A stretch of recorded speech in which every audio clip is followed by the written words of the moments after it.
John Tavares hits game number 1,000. Auston Matthews is out with a knee injury, and the Eagles and Chiefs are set to meet in the Super Bowl. Hey, everyone. Welcome into another Sun Sports Roundtable. Rob Wong joined alongside by Michael Traikos and Steve Simmons.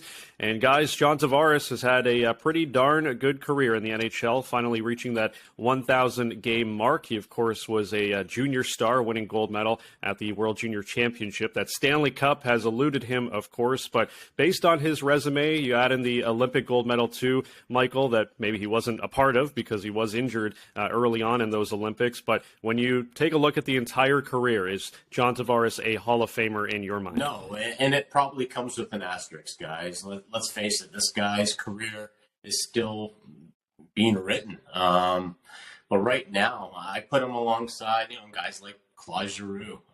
He's played in 1,000 games. He's scored a lot of goals, but has he won a major award? No. Has he had playoff success? No. And then those are the two measures in my mind for a Hall of Famer. So unlike Steven Stamkos, who can, go back and say, listen, I've got 2 Stanley Cup titles. I've got a couple Rocket Richards.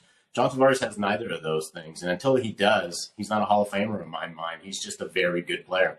If you had asked me whether John Tavares was a Hall of Famer when he left the New York Islanders, I would have said definitely yes. Because what he did there, when he took players who weren't of his equal and then turned them into other things, he was creating and he was making players better and he was making that team better because it wasn't a very good team and he had to be the best player.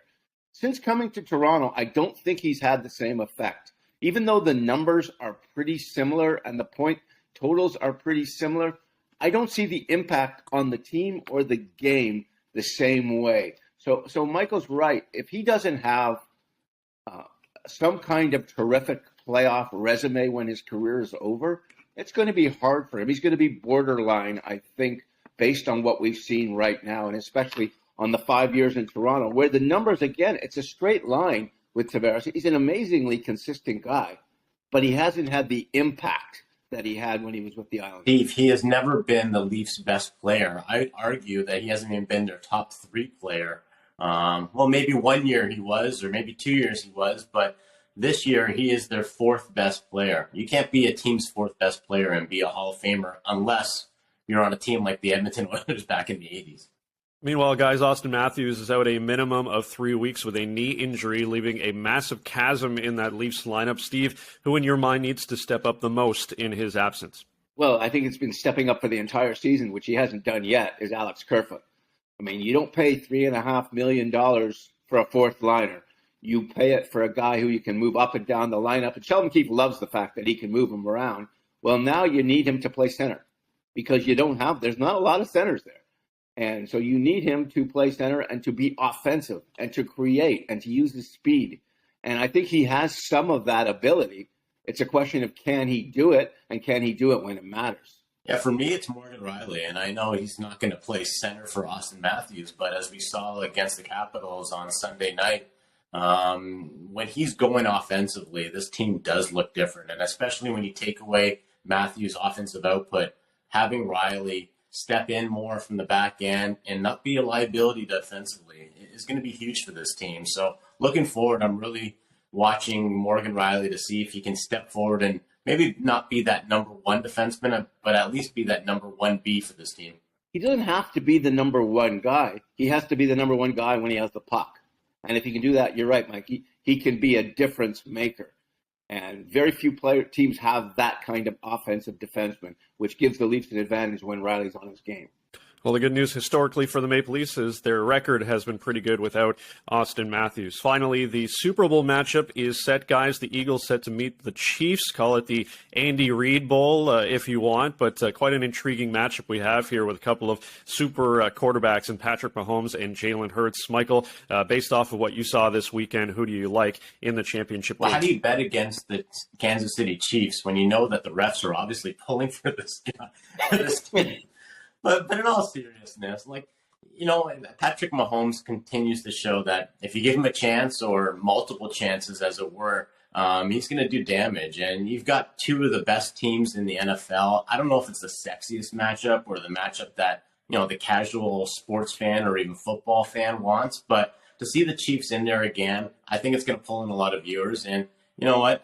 I'm not betting against Mahomes. I think it should be a pretty exciting game. Two really good quarterbacks. And like I said, if the Stripes are calling the game like they were on Sunday, then I'm giving the edge to the Chiefs. I can't bet against Mahomes, and I can't bet against Jalen Hurts. I'm taking the Kelseys to win, one of the brothers. This is an amazing matchup. You've got really the best team in the NFC and the best team in the AFC against each other. You've got two of the absolute jewels at quarterback who are both up for the MVP. You've got Andy Reid having coached both teams. I think that the Eagles are more physical. They're more physical defensively. They have a great pass rush. What's going to be interesting to me is what happens with their pass rush if Mahomes isn't 100% healthy 2 weeks from now. Like, I think Mahomes is going to have to be healthy for the Chiefs to win, because if one of those giant defensive linemen, it's the best pass rushing team in football, comes and gets him, that could be the end for him in the game. Yeah, he didn't have to do a whole lot of scrambling, but when he did, he was effective. And I wonder that extra week, Steve, if it's going to really benefit Mahomes and that ankle. As we saw, he doesn't have to be 100% to be effective. Yeah, and we have to talk to Roger Goodell, because we really have to get balanced officiating if we can work this out. I know they're pulling for Mahomes to win. I know they want him to win, but that was a little much on Sunday, I thought. Yeah, we'll see how the officiating is in a couple of weeks. Hopefully they get their stuff together. As always, you can let us know your thoughts on all of these topics in the comments below. For Steve Simmons and Michael Traikos, I'm Rob Wong. Thanks for tuning in, and we'll talk to you next week on another Sun Sports Roundtable.